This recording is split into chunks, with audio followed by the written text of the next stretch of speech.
Good evening and welcome back to Nice Drop of Port. We are fresh off the 6-1 battering of the Phoenix. I've called this episode Everywhere They Go, Phoenix Get Battered, because that song or that chant is has been ringing in my head all week. Yeah. Yep. Ringing. It was kind of just everywhere, wasn't it? On Saturday, Matt and I were obviously at the game doing the live potty. It was just, we were trying to do the recording. And it's funny because watching it back, it doesn't actually sound that loud. The microphones are very good directionally, but being in there, it was great. It was really good. You see us all stop and watch because we're like, surely no one can hear what we're saying. But that's right. It was everywhere they go, Phoenix get battered. So it was a huge derby victory in the end. We were just talking before we came on air here. I don't think anybody had 6-1 for the victory, but we had a lot of like 4-0s, 5-0s. Everyone before the derby was so positive that it would end up that way, huh? Yeah. Although I'm going to claim it's not factually true, but my daughter did clearly say Auckland by 5. If you can recall her holding up her big one blue streak. I do. That's clearly 5. Yeah, it was clearly. Well, you called it. You were like, "It's clearly 5," and we were. I could just about hear some of what you were saying, but I definitely recall 5. Yeah, 5-0. I'm taking it anyway. I'm claiming it. So my daughter's the oracle. It was it was a great day, Robbie. Like, it was a shame you couldn't have been there, of course, but you were there in video, but not there in person. It was. I mean, in New Zealand we talk about things really hot. I mean, you live over in Sydney, super used to it, but it was like a pressure cooker under that awning, in Lily World. We were in there for a few hours. I remember the derby that I was over for. It captures the heat quite well. There's a lot of bodies, and when you throw in a bit of sun, it's but it just all adds to the vibe, and it was such a great atmosphere. I was really gutted I couldn't be there for that, but like it came across on TV, and I'm fully invested, so I couldn't help but be drawn to it. So shame I wasn't there, but I was there in spirit. My friends were there in the stands watching on, cheering in person on my behalf. So living vicariously through you guys and everyone else who went to the stadium. But no, it was a fantastic day, and a record crowd. It's how good is it? How good is it to be a football fan at the moment in New Zealand? It's incredible. It's like a fairy tale. Nick Becker came on at the beginning of the game, and I didn't quite pick it up, but it was 27,009, and I think when I watched it back, I heard it as 9009. Of course, the Auckland phone number for those old enough to remember the time before mobile. You're old enough to remember before mobile phones, Matthew. 09. We used to have a landline in Mount Albert. Yeah, where are you from? The 09. Yeah, that's right. Yeah, I do remember just about. But he was pumped. Nick Becker was pumped before the game, and I mean the potty was fantastic because we had all sorts of fans on. I mean the Wellington Phoenix fans were great value. I thought they were good value. So it felt like a real football match because you had two sides. Again, it kind of makes that difference to have away fans. And I mean, I guess it's a little bit different here that they're in the same bar, which is even nicer. Like there's not like an away. I heard there was like an away pub and a home pub before the game down in the city centre. But the funny thing was, everyone had their like timings. They'd be leaving the bars, and I just thought, wow, this is incredible. Like, they're you know what I mean, Matthew? Like 3:11, the away fans are there, like there'll be trouble. But not in Auckland. It was like, we're getting on the train now, and we saw the port arrive, in the march into the stadium, and that was quite a moment because it had been so electric in there anyway. And then we were like, when we were pretty knackered by that stage, and we had my mate Jack on, so we sent him into the port. And it was great fun. It was great. So then, did you guys hear about the whole blocking of the bus, the Wellington bus? I don't know if we did. We know about it at the time. I didn't see that until I saw it on the news. I think with Corica after the game. Yeah, no, I don't remember. No one actually came up to us and said it. I mean, we had quite a lot of people come through, and have you seen the vision though? They do sort of surround it a bit. I mean, it's not like hugely hostile, but it seems like the bus driver didn't want to like push it though. Yeah, he couldn't really. he could have Well, but you could have pushed it on a little bit, I suppose. So call the bluff. Yeah. You're going to run in front of a bus, get in the way, you know? Surely. That's right. I mean, Yeah. I mean, what do we think of that? In all honesty, like I thought because it wasn't hostile and you're not like attacking the bus or doing any of it. It's shithousery at its best, or what? No, someone in the office here today called it shitmanship, which I thought it's a very good term. Yeah, I like that. Yeah, it's just like it was a minor inconvenience, and by all accounts, the coach didn't really mind. The players on the bus didn't really mind. It was just like a very mildly annoying inconvenience. But I loved it. It was all part of it. Absolutely, and maybe they'll block our bus when we arrive next time, and then eventually the authorities will sort this, and there'll be no one getting the bus. Be over.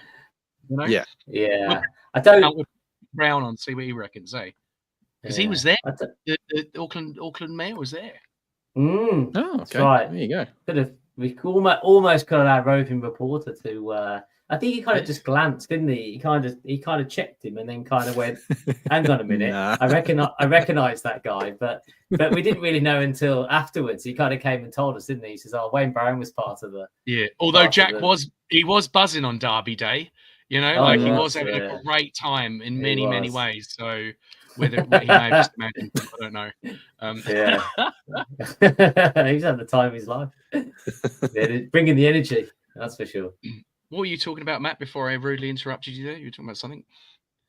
I was going to mention maybe about the bus. I mean, what was really awkward was when they asked the manager about, could it have made any difference? And I think it's really hard to sit there as a manager and get absolutely pumped 6-1 and say, well, yeah, I think it was all to do with the bus. It wasn't to do with the back four. It wasn't to do with like the back four looked like they just met in the tunnel at the beginning of the game. It was like, hi. A 15-minute delay, 2 hours before a game. Yeah. I mean, it looked like, hi, I'm Steve. I'm going to be playing with you at the centre back today. Oh, hi, Steve. Yeah, I'm Chris. Yeah, good to meet you. I look forward to playing at centre back with you. Yeah, it was more that they just. And I was just watching the goals back before the potty to remind myself, and particularly the Moreno strike and then the Rogerson long range efforts. Just no pressing of the ball. No, in front of the box. Like it was like, wow, they've got an open shot from the box. The worst thing you can do is allow it when the ball comes into the box. If you allow the opposition to touch the ball, I read something the other day. If they can touch the ball something like 3 times in a row, then the chances of the ball is going to end up in the back of the net is pretty high. Increased. Yeah, it's really, and you shouldn't, and nobody. I mean, you should be winning the first ball, of course, but you can't forgive the second, the third, and then the fourth. Yeah, it's awful. Yeah, and that's that.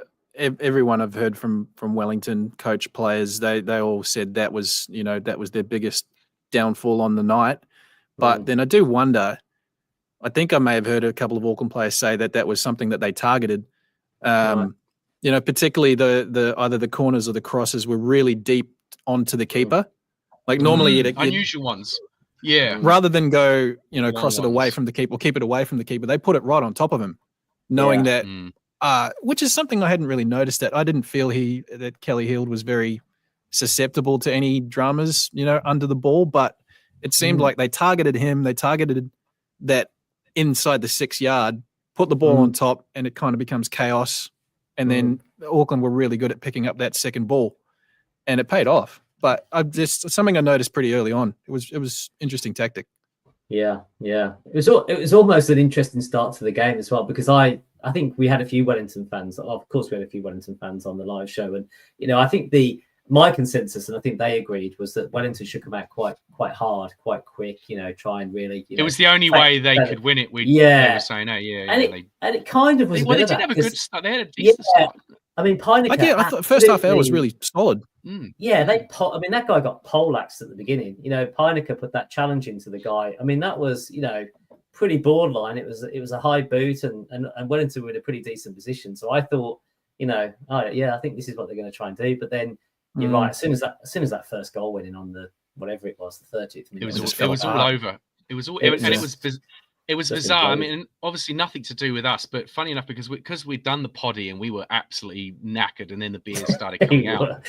We didn't even go in. We were the last ones to leave Lily World. It was quite a kind of nice moment. It all just went real quiet. We just sat there for like 20 minutes. Yeah, wow. It was so nice. It was great. It was so it was lovely. And we were just, and then we were like about 25 past. We were like, oh, should we go into the game? And we went into the game. Yeah. And literally, as soon as we arrived, it just started raining goals. Boom, boom, boom, Oh, boom. how good. Yes. Yeah, right.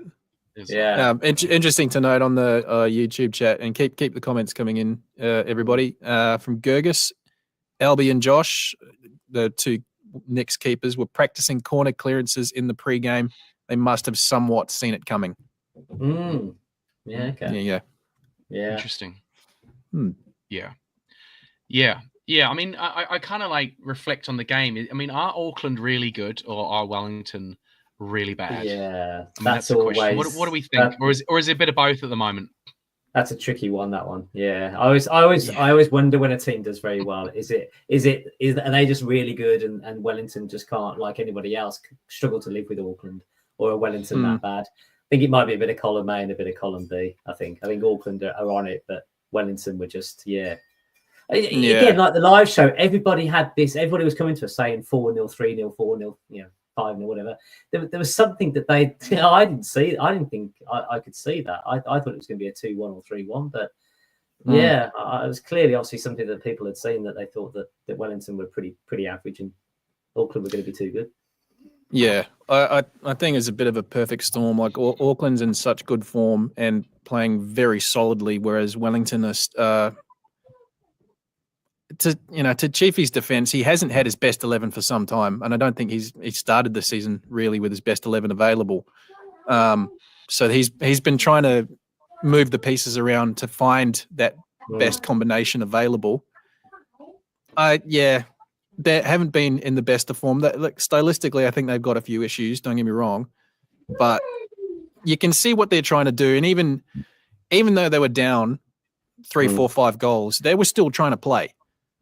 And I think it was the Melbourne City coach, Aurelio Vedmar, in one of his pre-game presses, because that's Wellington have got Melbourne City next tomorrow night, actually. He was saying he was impressed by how positive Wellington kept. So they never dropped their heads. They didn't sort of, they didn't go into their shells. They still kept playing. They were still fairly positive. And there were a couple of moments, but Auckland are just too strong at the moment. And I think Wellington's on... I could just about put the line through them for finals this year. If they start their run now, maybe, but they can't afford to lose too many more games from here on. But it's tough. Yeah, Go on, Matt. I was going to say they had that moment where they went, when they got one back when it went to 3-1, and they almost had a bit of a moment there afterwards. I mean, I had to watch it. You have to watch it back, when you're watching it live in the stadium, you don't get too much of it. So, but when I watched the game back, they did have that little bit of moments. And when you go to them, I hate the old stats things, but there's a thing there that does show momentum. And Wellington did have a decent amount of momentum when they scored that 3-1. And I think we actually said it. We were actually standing together at the game what we did, and we were like, they've got that 3-2 now, and then it's a little bit dicey into the end. And they were pushing it. They might make a game of it. Yeah, but then they just they didn't know today. They just faded away. Yeah. Some great goals though. We were talking about the I talked about those two where they stood off, Moreno and Rogerson, 4 and 5, and both beautiful, strikes, But having so much time on the ball, you get time to hit it nice, don't you? I guess. I mean, the ones at the end were pretty apt as well, weren't they? Because I mean, I think is it Randall and Rogerson? They both pinged those in, but they seem to have quite a while to take a few touches and have a few looks up and find the corner. Well, you still got to put it in the corner. There were still really good goals. I think still got to finish it. Yeah. Yeah, that's right. I think one of them's won goal of the month, didn't it? I think was it Rogerson's. I think did that win? Yeah, Rogerson's one is nominated for goal of the week, goal of the month. One of the two. Must be of the month, mustn't it? It's got to be goal of the month. Oh, maybe you do have a goal of the week. Might be a week. I think they do something every week. Oh, I was going to say of the month as well. Yeah. I think they do them quite frequently here. That's why it's really hard for me to. In the UK, there was always goal of the month, wasn't it? Yeah.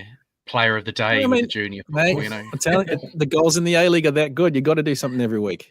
Yeah, true. Actually, you're actually right in that. I've actually seen some of the efforts that my team back in England, and actually they don't really they pale in comparison compared to some of the ones in the A-League.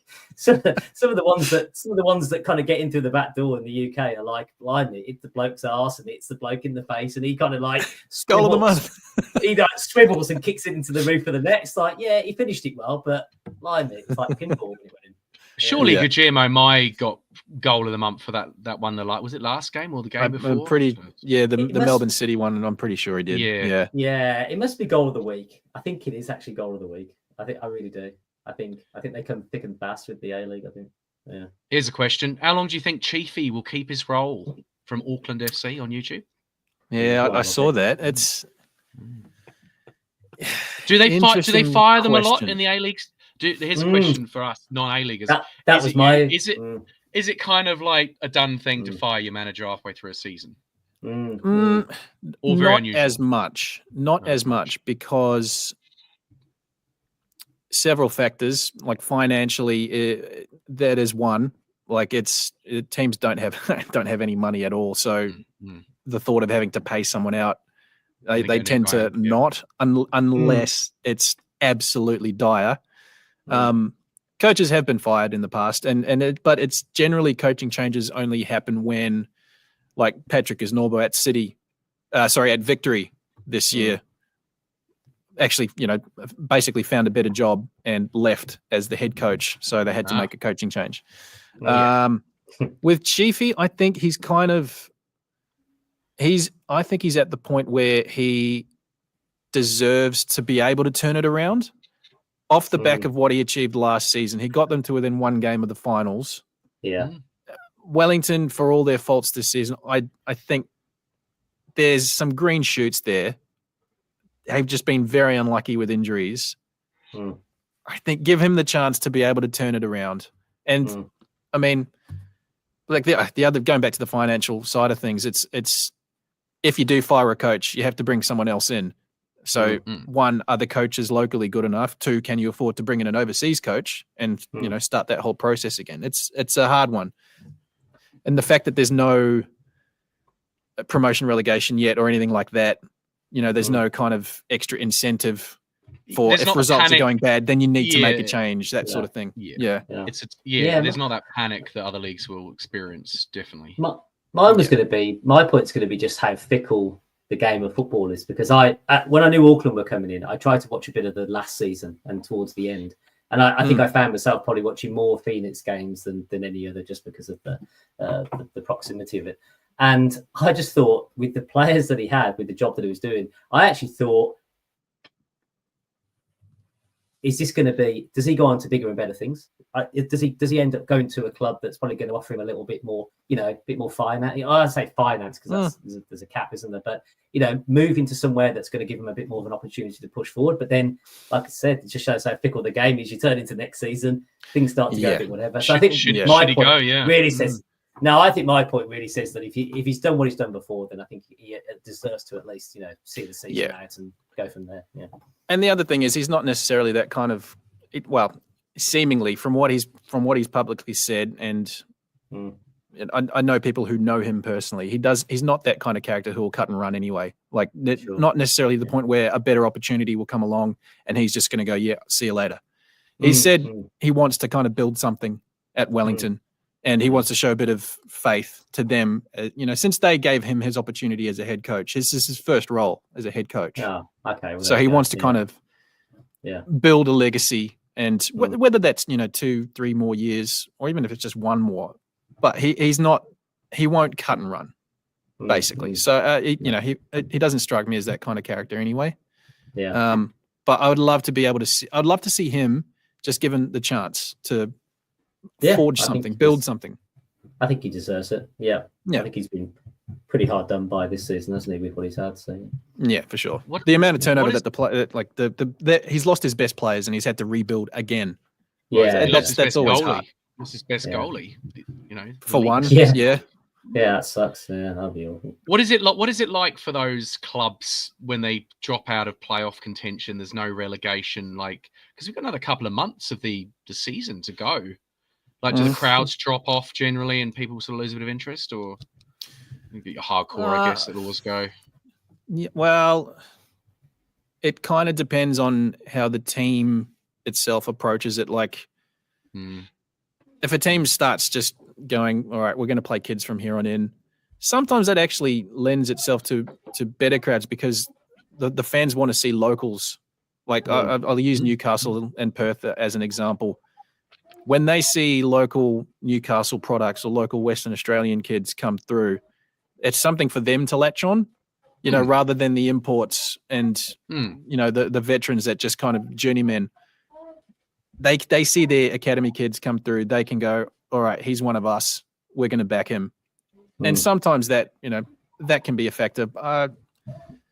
It's the A-League situation. I think it's, if teams aren't in the finals, they just turn into spoilers, basically. They want to try and ruin it for either their direct rivals or, Yeah. And basically, because they're in the shop window, the players themselves, they need to keep performing to pick up another A-League contract. So it's in their best interest to still, have a crack.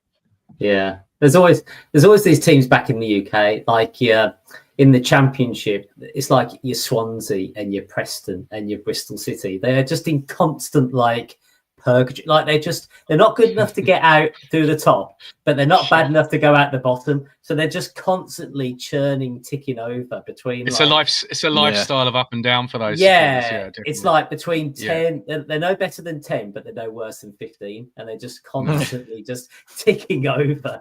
And it's just like I thought one guy was quite funny on his podcast. He's like, "Yeah, okay, Birmingham City can get relegated, but at least they've got something to try and get out of. At least they've got some kind of there's a bit of jeopardy towards the end of the season. We just seem to be going through the motion every season. It's like Groundhog Day every season." Well, that leads us nicely into the connotations for this season at this point. So we've got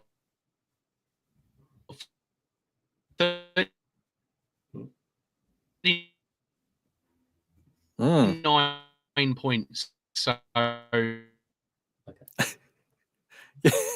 you're breaking up, mate. Yeah. It's a very thoughtful look from Dale at the moment. It is. I think maybe is it those new trees? Are they affecting the local Wi-Fi? Yeah. I think it's the 39 points. I think this is the point. Yeah. I think we can pretty much say we've made it.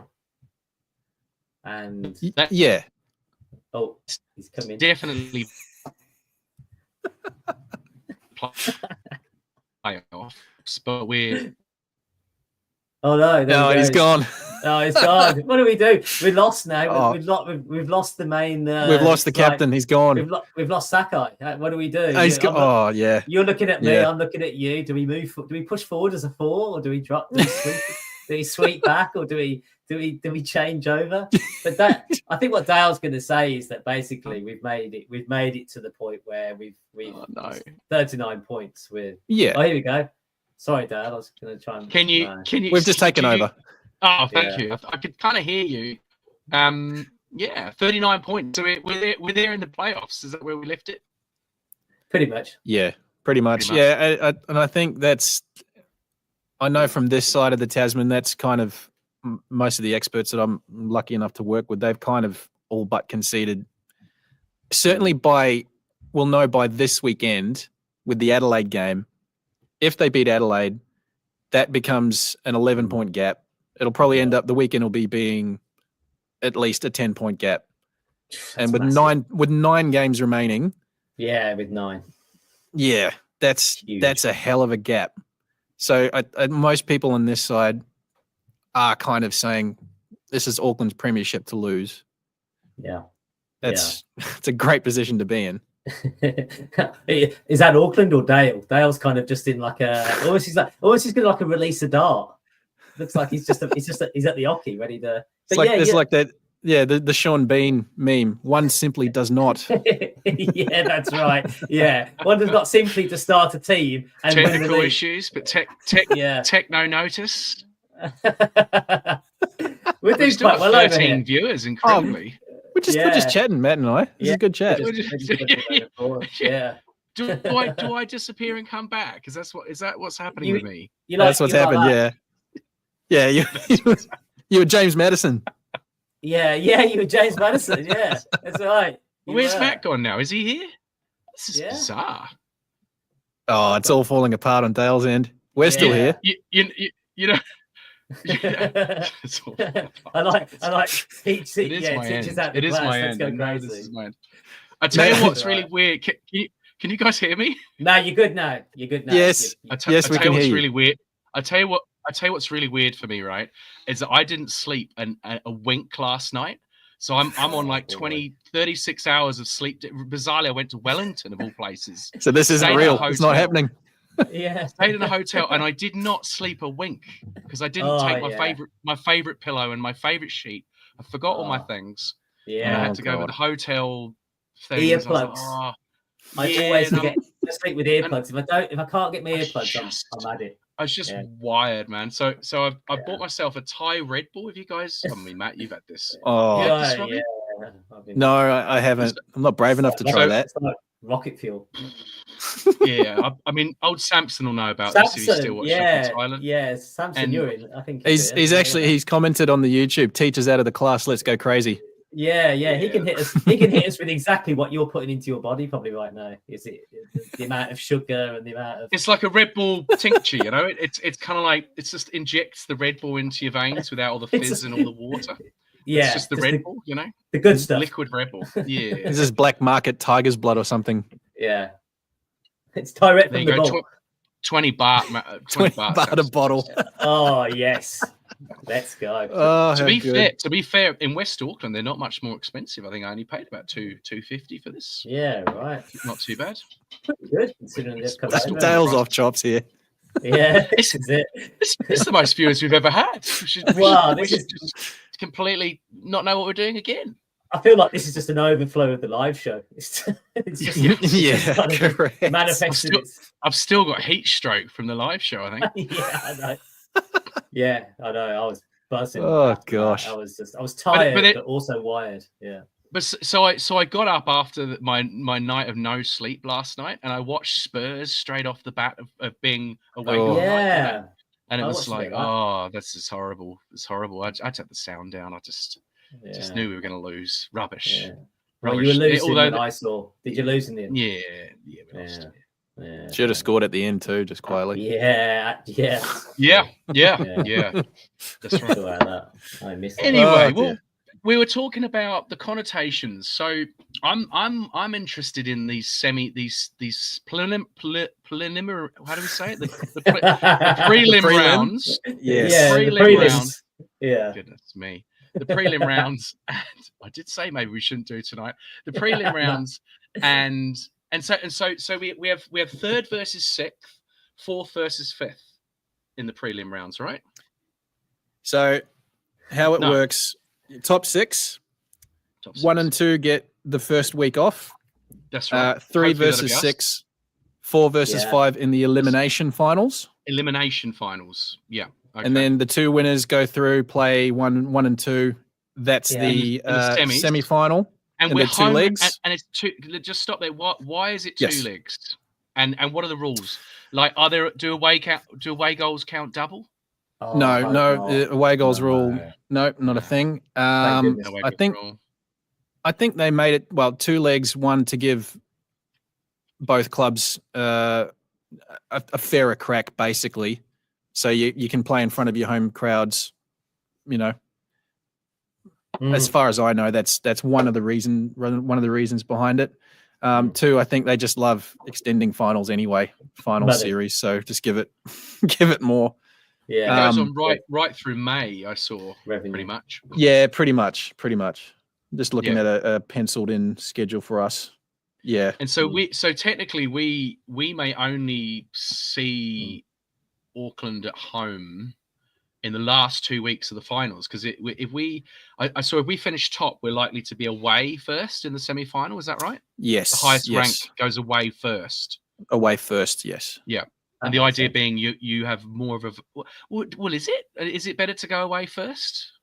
I mean, yeah, I was just thinking that when you do the the playoffs back in the UK league, and I'm sure the person that that finishes higher than the other. So like if three plays 6 or 4 plays 5, I'm sure the team that finishes higher goes away first. Yeah, I'm sure that's the case, because it gives you a bit of advantage because it knows what you've got to do, and you've got more chance of probably doing it if you're at home. So I guess that's correct. What it is. Yeah. Slightly different circumstance, but I think back to the Bahrain World Cup qualifiers, the first leg was away. Yeah, that was 0-0. So to Matt's point, we New Zealand knew exactly what we needed to do, was basically just win, score a goal and win. Yeah, get that one. But I get. Well, that's why I think away goals was quite good, because it made teams who were playing away in that first leg not go away and just sharp shot. So, do we get that a bit in these A-League playoffs? Do away teams go away and try and get that draw generally, or is it 2 cup finals? Is it so sharp the end of the season? I think I'm sure there's been occasions like that where teams will just travel away and then kind of park the bus. But for the most part, off the top of my head, I think teams will just go and have a crack anyway, because if you go away, get a great result, you still know what you need to do at home. So it gives you an advantage. One, you get the advantage of getting a result away from home. 2, you get the second advantage of playing at home in front of your fans, to get you into the grand final, basically. So to me, the points are relevant a little bit. You just go and play. You go and play to win, and the fact that you have 2 cracks at it. Yeah, I think the away goals as well. I mean, if you can believe that, I remember talking to somebody in a pub back in England who didn't understand football. Basically, I know that's hard to believe that somebody that lives in England that doesn't understand football. But I've met him. I met him. Yeah, I just remember explaining the away goal rule, and he's like, "Yeah, but they've lost because away goals count as 2." But you're like, "Yeah, but they only count when you're level." That's only when it comes in. It's like that's right. It doesn't always. They're not always double. It's not it's not worth double unless It's like but it's 3-2. Double the 2, it's 4-3. They've won 4-3. What are you talking about? I'm like, this is. I know what you're saying. I can hear what you're saying. I can get your logic, but it's. That's not how it is. It's not how it works. Have they done away with away goals in the European Champions League? Has that been gone for a while? Yeah, they're just doing people's head in. No, I didn't mind it. I didn't mind the away goal. All right. Okay. So also tonight we have got an interview I did with Luke Casserly last week, who's the newest. He's the new reserve coach at Auckland, but also the assistant manager, assistant coach, one of the assistant coaches. He's fully linked between the reserves, and we've talked a little bit about this. We talked about the academy, what an academy is going to look like, where Auckland FC are going to get their players from in New Zealand. So his appointment was a few weeks ago. I've got a wee interview now, which we are going to play out. So let's have a listen. And you've obviously only arrived in these shores very recently, but have you spent much time over here in New Zealand before, or is this the sort of first spell being over here and living over here? No, first decent spell. So, way back in the day, I came across as a player to play against the old Auckland Kings. And then when I was working with our national teams, the Australian national teams, I came across, a couple of times then, but they were like 1 or 2 day stints. And so, apart from a enjoyable friend's 50th birthday long weekend in Queenstown, I haven't spent too much time in New Zealand before. All right. A lot of Australians, they come here and they stay. They don't think they're going to, but they do in the end. Maybe that'll happen to you. Well, it's been good so far, and if the weather keeps up like this, I'll be staying for sure. Yeah, don't get used to that. So, just let me know, Luke. What is it that really sort of attracted you to this role, and what are you excited most about this opportunity? Look, there was loads of things. I'd had since I left the Football Federation, I had quite a few opportunities at different times, and there's a few things. Obviously, a lot of things in your life come down to timing, but if I was offered the same role that a number of other clubs in the A-League, I probably wouldn't have gone for it. But what really attracted me here was the 3 key things really, was the structure of the club. So the ownership model, and the structure of the club, the opportunities to learn from the extended network within the broader club with Bournemouth and the likes involved. Of course, there were the people. So I've known Steve Corica for a long time. We go way back in our playing days. I've worked with Terry McFlynn. Obviously, he was in Clubland while I was with the national teams and had to work closely with the clubs and work closely with Terry there. So got to know him quite well and how he operates and obviously the person that he is. Doug Cause also that's here. I worked with our national teams back in Australia. So felt really comfortable with the crew that were here. And then I also just think, and obviously seen how the club has gone to date, the engagement here, but also there's a massive opportunity to start something new with the development centre and the under-21 team.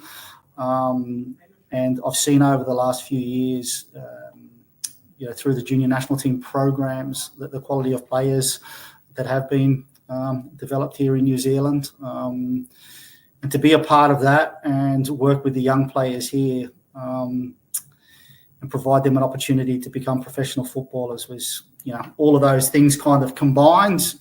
Made this one that as soon as they spoke to me, I didn't want to miss out on. So what is your kind of vision for the reserve team, the academy, the young players in this country? If you could sort of sum it up, what's the vision for that? Well, really simple is we want to provide as many opportunities as we can to the most talented young players here, and we want to have as many of those players become professionals, ideally for Auckland FC, but we understand that that may also end up being elsewhere. But if we can play a part in that and get as many of these talented young players to become professional footballers is really the number one thing. And what are the key attributes you're sort of looking for in young players to bring them through the system then? Look, there's loads of things. We always talk about sort of the key elements, the physical, the technical, the tactical, and then the personality. So they're sort of things that you kind of always look at, but when you're talking about young players, they're never fully developed in any of those areas. So one thing that I know for certain is, we see always over the years, the most talented players at 12, 13, 14 years of age aren't necessarily the ones that go on to reach the greatest heights. Certainly, you have to have a certain level of competence, but I've seen so many players that may not have been the best player in those age groups when they were younger, but with a fantastic attitude, commitment, willingness to learn, discipline, all of those kind of things have ended up carving out really good careers for themselves, kind of over players that were probably, arguably more talented. Yeah. And kind of New Zealand has produced really good footballers down the years, but most of them have had to go overseas from a very early age. I mean, we look at this current crop in the All Whites, Chris Wood's a great example, went overseas really young. We spoke to Tommy Smith, a few weeks back, the same deal. Do you see now there's going to be this opportunity for young kids who would just shine at a young age to stay here? And you're going to be a big role in that with your sides and your academy side? In Australia, it was similar for years. Like the professional opportunities and the professional environment wasn't provided in Australia, so you had to leave early and get overseas and get to Europe to be in a professional environment. Now, with Auckland and Wellington in the league here, there's professional environments available here for talented New Zealand players.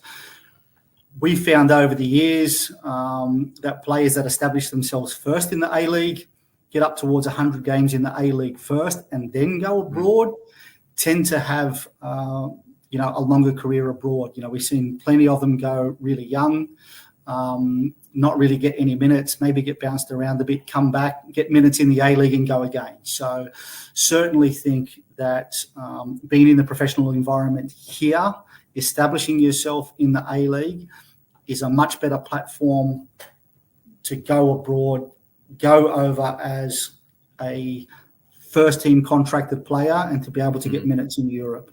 Bags of experience, before you even go. Yeah, and look, and a big part of that will also be, being part of the junior national team programs, going to under 17 and under 20 World Cups and performing there as well.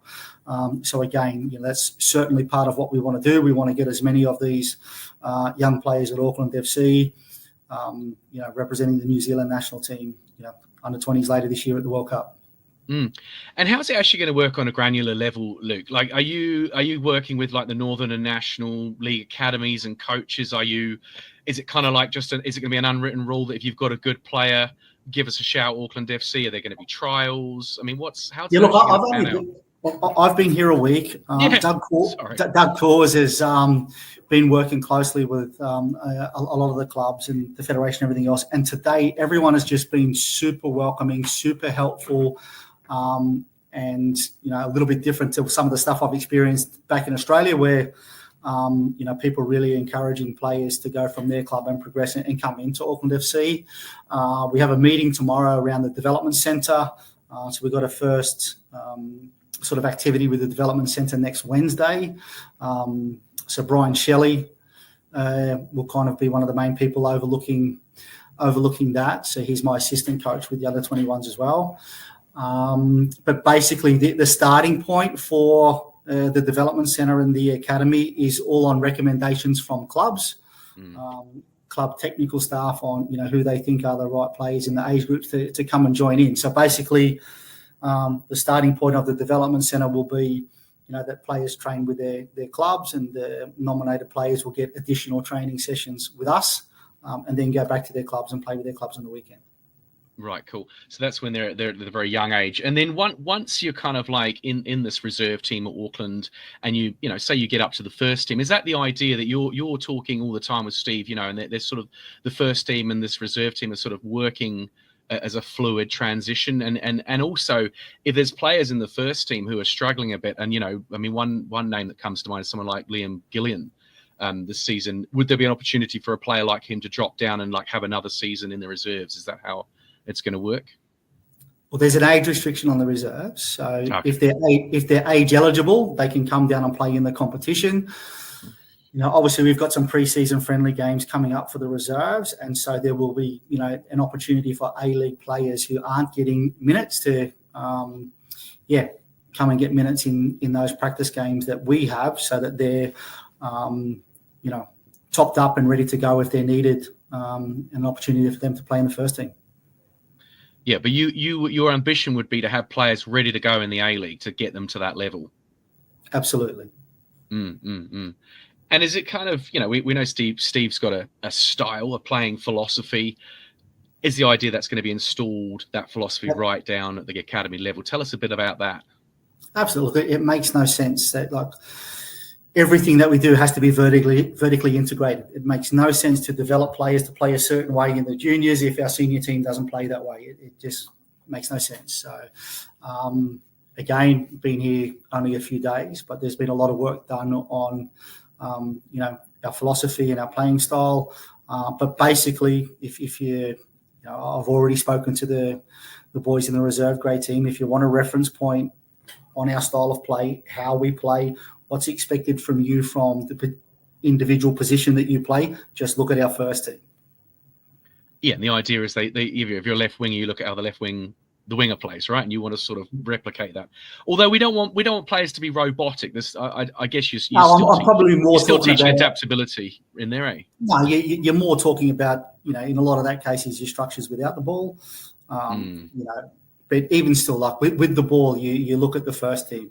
When we get into the opposition half and we have counter-attack situations and 1v1 situations, the first team players are encouraged to express themselves. And Guillermo decided that he'll have a strike from 30 yards against Western, and it paid dividends. So there certainly won't be handcuffs on players in the attacking third, but always in training and throughout what we do, we're always working on our key principles of play. And then, of course, you have players that have that individual ability and, to break games up. I think those players are becoming more and more important as every team is becoming more well-organised, more disciplined, more structured, more physically capable.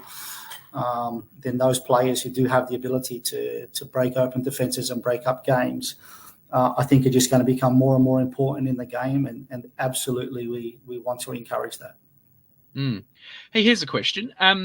Is it just going to be looking at the sort of Auckland region as a catchment area, or is it going to be, further afield in New Zealand and even over to Australia? Would we kind of like have some networks in Australia? Because of course some Kiwis have gone over to the A-Leagues at a young age and joined academies and youth setups over there. Yeah. Is that in any sort of thinking? Auckland FC, we might win this A-League this year, and therefore we're a big catch for Aussie's most talented as well. Is that kind of come across your radar, or we're keeping local? For my space, the under-21s and the development centre, we're only focused on New Zealand players, on Kiwi players. Of course, initially it's the Auckland area and northeast. Not that I've been in, any detailed discussions about we're only in these areas, but obviously the initial focus is around there. But if Wellington Phoenix aren't interested in a talented player, then we'll happily bring them up. We'll happily bring them up here. Wondering where the boundary is. It's quite a long way between Wellington and Auckland. Yeah, but in simple terms, from the under-21s and the development centre, the focus is on New Zealand players. We're not looking to bring in players from Australia. Great. Okay, I just want to talk to you a little bit about your connection with Steve Corica. You understand you roomed together as teenagers when you won the NSL together at Marconi. Is that right? So you guys go back a long way. Yeah, so Steve grew up in far north Queensland and from a very young age went into the Australian Institute of Sport program down in Canberra. Myself and Mark Schwarzer, we sort of grew up in the same kind of semi-rural area on the outside of Sydney, and we kind of all came into the first team at Marconi at a similar time at around 17 years of age. And because of where we were from, Marconi actually, camped us in a house together. So the three of us, myself, Steve and Mark Schwarzer, were living together when we were about 17 years of age. And we've just, all three of us have stayed great friends ever since, and always been connected. Obviously, we went on our different paths and lived in different parts of the world and everything else, and went for years where we didn't see each other, but always remained connected. So we've kind of known each other for a while. And so it was a big pull in taking the job, Steve, for you. Yeah, absolutely. Like I said, it was a combination of everything. Like Steve was a big factor, of course, but the other people here as well, Terry, Dougie, and also the structure of the club. If I was to give an example, I've seen another A-League club where they have a very coach-centric model. And I know two guys that I've worked with that have been offered a similar role to this at the club, and they've gone over there on a full-time contract or gone to that club. But then the head coach changed, and the head coach makes the decisions on everything all the way down through the academy. So their role there didn't last 6 months, and new coach came in and a whole new crew of people came in, and then the same thing happened again. So, having discussions with Terry McFlynn and the likes around, and Nick Kerber around the structure of the club and the setup of the club, then obviously Steve was a massive influence in me coming here, but there was a number of factors. And that's why I'm here.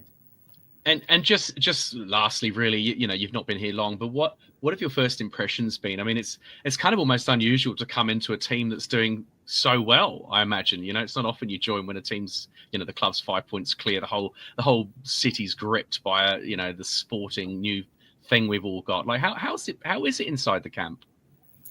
Probably the two things that have stood out the most is the humility of the group. Really impressive, like just a really good group, a really solid bond within the group, and a really humble group. But the other thing is, the work ethic of the group has been as good as I've ever seen. And so you're second assistant as well. So you're totally involved in the A-League games from here as well in the matches. Yeah, so look, it depends on the time of the year. So at the moment, we have nice early training sessions with the young boys, because we have some that still go to school and the like. So I'm up bright and early and at the training session with the under 21s, and then I race across to the A-League training, and I'm involved as the second assistant with the A-League trainings. And then, when we play at home, I'll be involved on match day. But when the team travels, I'll be here, obviously coaching the under 21s. And if any of the A-League players aren't in the travelling squad, then they join us for additional top-up training. Great. And from here, there's a, for the reserves, if you like, there's a bunch of friendlies, and we join the New Zealand League later on in the year, right? Yeah, that's right. So we have our first competition game in the NRF on the 22nd of March, and we actually have our first practice game this Sunday. Wow, straight into it. Nice. Yeah, looking forward to it. Lovely. Yeah. Well, we're looking forward to having you part of the club, Luke, and welcome again to Auckland. And good luck. Yeah, thank you so much. I really appreciate it. Everyone here has been super welcoming. So, for me, I've been, in different roles throughout the years. I've spent time on the corporate side of football and in the corporate world. But when you're just working football every day, I'm the happiest man in the world. That's the dream, right? To get back on the training pitch. Yeah. Lovely. All right. Absolutely. Thank you very much. Thank you. All right. Thank you.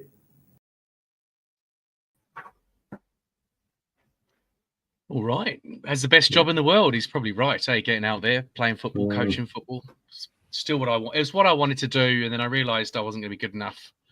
And then I wanted to be a commentator like Robbie is now. Yeah. And then That's what I was going to say. I think I have the best job in the world sometimes. You're right up there. Yeah.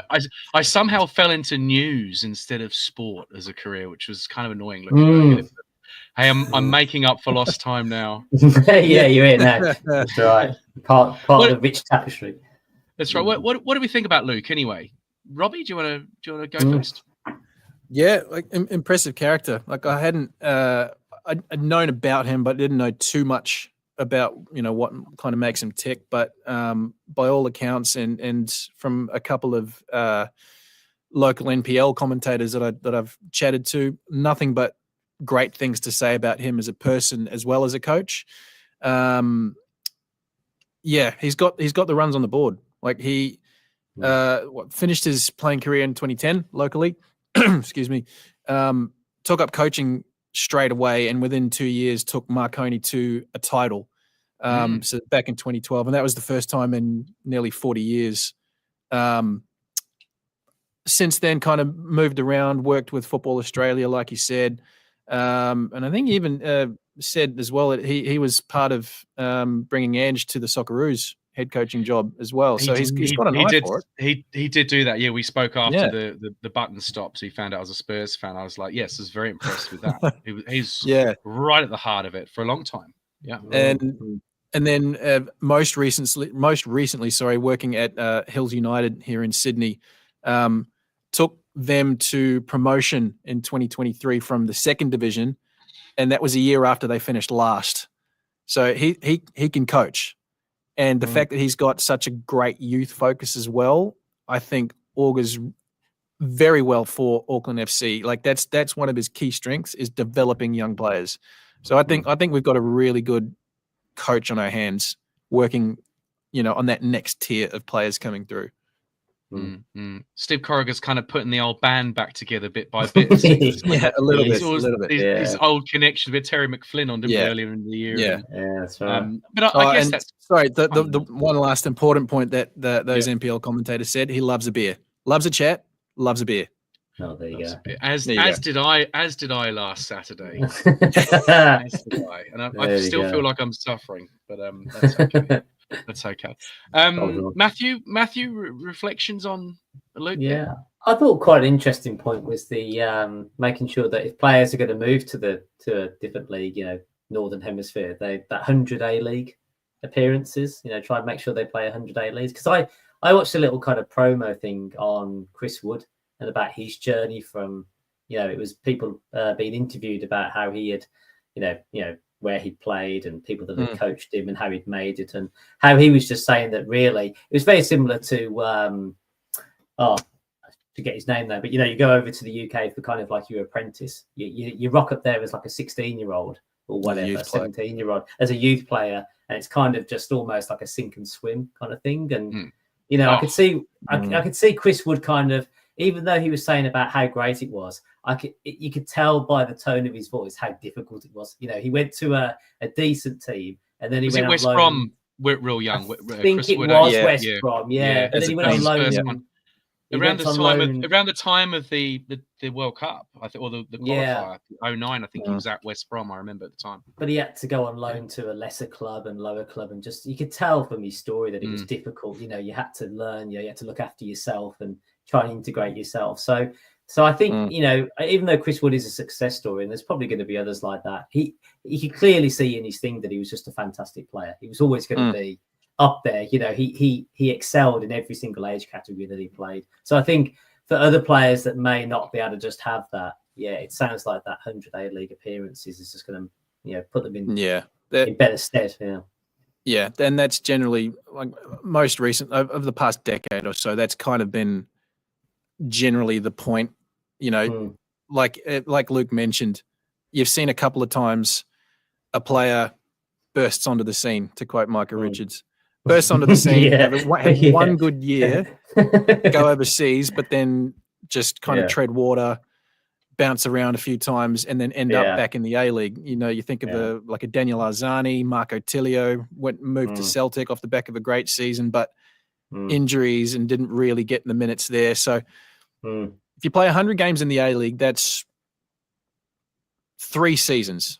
3 solid seasons. That's it. So if you can be a regular starter across 3 seasons of the A-League, that puts you in such a good stead. And I said it like ages ago on the pod here with Alex Paulson.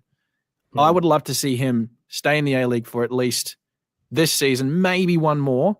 Maybe next year as well, you reckon? Maybe next year as well. But like if he puts, so he was goalkeeper of the season last season. If he takes out the award again this season, that's 2 solid seasons. I think that's okay for him to launch off. If he has one more and then a third good season, a team's going to look at him and go, "Well, geez, he has to be a starter for us." So that's why I want to see if there's a really good young player, build up the minutes here, because you're playing senior first team football. If you can do that week in, week out for what is it now, 29 rounds. And do that for at least 2 seasons. That puts you in such a good stead for Europe. In 35-degree heat as well. I mean, that if you can do that. Yeah, I think the Alex Paulson's a good point, because this point might go down like a lead balloon, and I think he's a fantastic goalkeeper. I always sing his praises, but I think there's still a few rough edges. Yeah, 100% game. there is. I still think there's a few little things that he doesn't quite, when he maybe some of the decision making he makes when he comes, like maybe when the ball comes into his box, and when he comes to go, when he goes to go, and he's got an interesting way of kind of like parrying the, saving the ball, things that look like they would just be. I think you're onto something there. I think another season would do a lot of good. Yeah. And like another recent example, Hayden Matthews left Sydney, joined Portsmouth, and by all accounts has impressed everybody. And Matthews has only really been around for 2 seasons, but the body of work that he'd put together was enough. So I think maybe he could have maybe done one more season regular, but at the same time, if you get an opportunity like that, it's bloody hard to say no. Well, here we go. At this stage, do we think? That's right. Yeah. Do we think the Bournemouth will recall Paulson next season, or will we get it? How are we feeling about that at this point? I think they'd want to have a look at him, like have a real good look at him. If he again, say goes deep into the finals, becomes one of the best 2 or 3 keepers in the league for this season. Bournemouth, I think, would really want to have a proper look at him, bring him into their setup, and then maybe put him out on loan somewhere else. Pre-season and maybe different spot. I reckon it'll be a different spot. Yeah. Different club. I think they're pretty smart, these clubs nowadays. I think if he was going to come back, I think there would already be something lined up that say, I like the idea of you maybe staying close to Bournemouth, so you might be able to go to a Portsmouth or a Southampton or something, something that's kind of close. Correct. You can give that a nudge. Yeah. Correct. Like Joe Gauci with Aston Villa. He's on loan at Burnley now, I think. I could be wrong on that. But he's gotten Barnsley, or it might be Barnsley.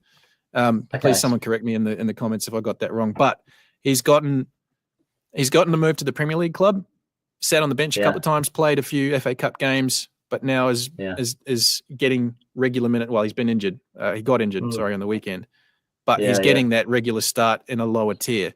I can see a similar kind of path for Alex Paulson. At some point, Bournemouth would want him there in the club and nearby. So I'd see maybe a similar sort of thing. It's what they often do. Yeah, it's a good. Yeah. Talking of great goalkeepers, Mark Schwarzer getting a mention. 17-year-old. That's a solid name drop. Yeah, that's a big name drop. Yeah, and Luke living there together. Started off at Marconi. Heard a lot about Marconi. Played 366 games for Middlesbrough, 172 for Fulham, 4 for Chelsea, 6 for Leicester. He had a big career up there in the end. It's a good career, and then the other thing to keep in mind as well with a goalkeeper, you can play until you're 40, so he's got time. He doesn't need to rush his move. Yeah. He's a good goalkeeper. He was a good player. And the other thing I picked up was Luke mentioned he's noticed how different it is from Australia already in terms of how the local clubs are really all in on this A-League team. You know, like they're keen on having their players go. I got a sense from that there's not so much keenness. And we've talked a little bit about this before in Australia. And so Luke sort of mentioned that. So it's interesting to hear that it's different here. There's a lot of politics behind the scenes. Yeah, we won't get into it, Robbie. We won't get into it. That's an episode in itself, probably. It's a whole other podcast, really. Yeah, whole podcast. It's not for Matt and I, probably that one. No, it's straight. It's like for example, in our group chat for open the curtains, Matt asked a question about it, and my answer was like, it was. Going. It's like it's too long. Can't read it. No, but you make a good point. It theoretically it makes sense, but the practical putting it together is extremely hard. Yeah, you've got to take the political side and the whatever. Yeah, but it sounds like we're in the right direction here, though. It sounds like there's no absolutely. Which is great. Particularly having a successful franchise at the moment with Auckland FC, I think clubs are kind of seeing that and going, all right, there might be something in it for us. So let's go in and see where it takes us. Absolutely. All right. We're getting towards the end. Adelaide at home this weekend. I've just remembered I'm going to the game with my girls, so it'd be a much different weekend than the last weekend. It will. Lemonade. A shorter spell out of the house, I would say. You know. Last weekend was out of the house a long time. Yeah. Adelaide at home. Now the last game was the draw, the last minute. The 2-2. Yes. Yeah. Yes. A good game. It was a good game. Yeah. It was good. Yeah, it was a good game. Yeah. And since then Adelaide's kind of hit a bit of a speed bump. At the moment they've got 4 players with the Australian under-20s and that team's just made the Asian Cup final. And they're 4 starters as well. They've relied on their kids a lot this season, and it's carried them pretty well so far. But they're coming off the back of 2 straight losses. They've lost. Well, actually, really, they've only won once in their past 5 games. So their form's not great. I think for Auckland, it's a very good time to get the team that's sitting second on the ladder. Yeah. So knock them off. Knock them off. Yeah, 100%. Adelaide's just been struggling a little bit.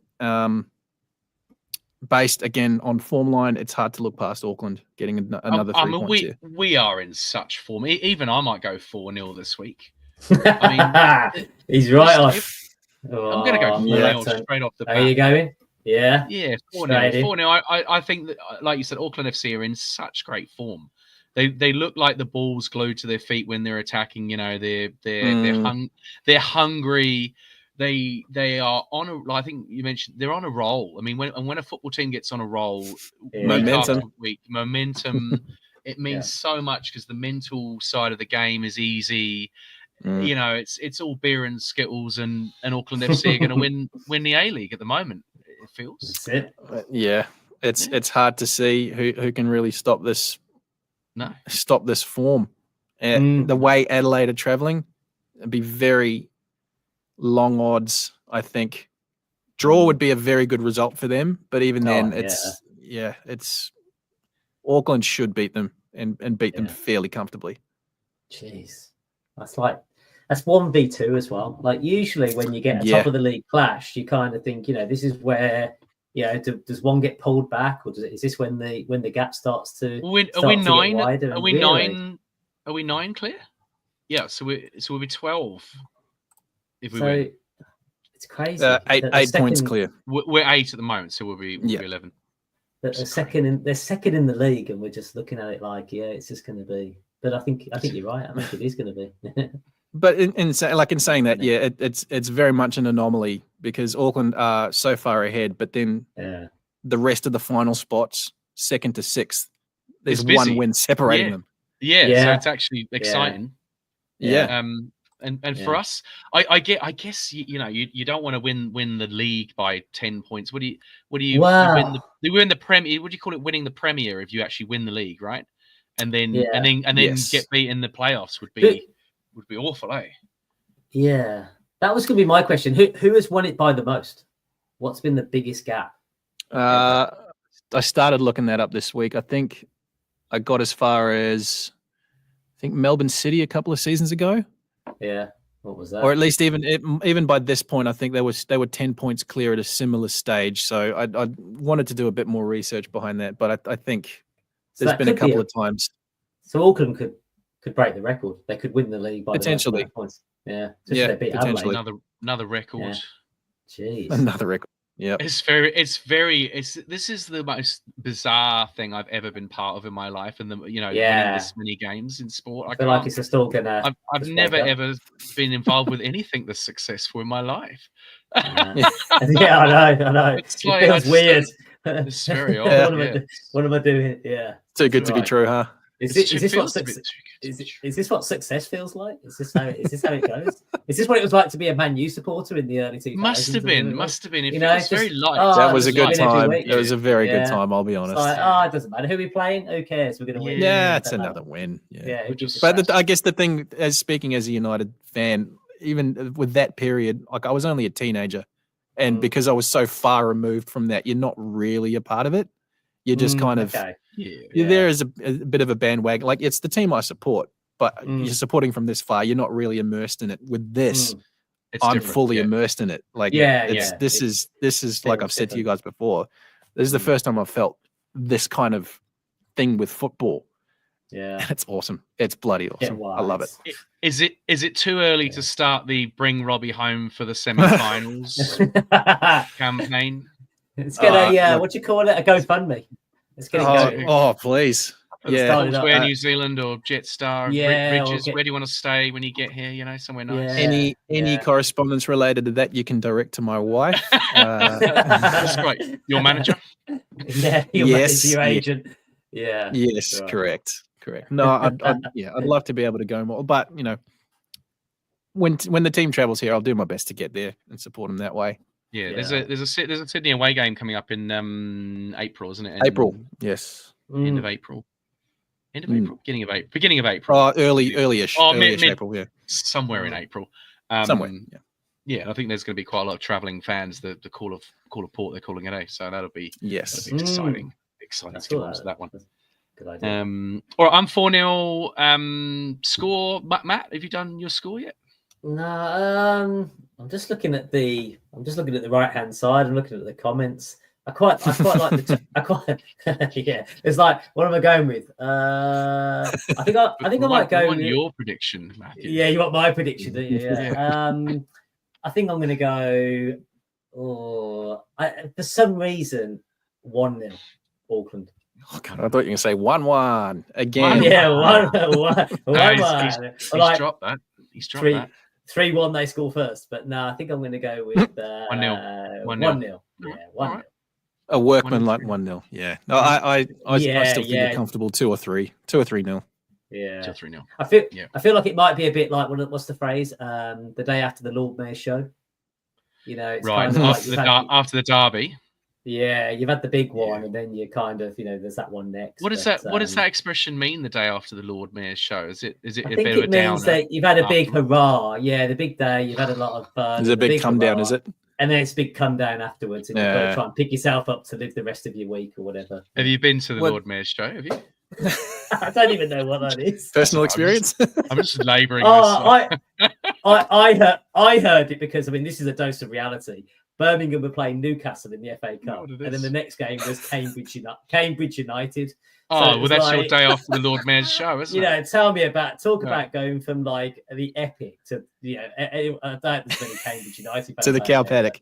Oh yeah, it was like what a come down. So everyone was like, "Oh, you're gonna cop an unfortunate one because you've had a big old day playing those guys, and now you've got to buck your ideas up and go back to the Farmers League and play Cambridge." Yeah. All right, good stuff. All right, we'll wrap it up, guys. Thanks, Matt. Thanks, Robbie, for coming along. Bit of a low-key show tonight, but I've enjoyed it. I look forward to watching the bit in the middle back.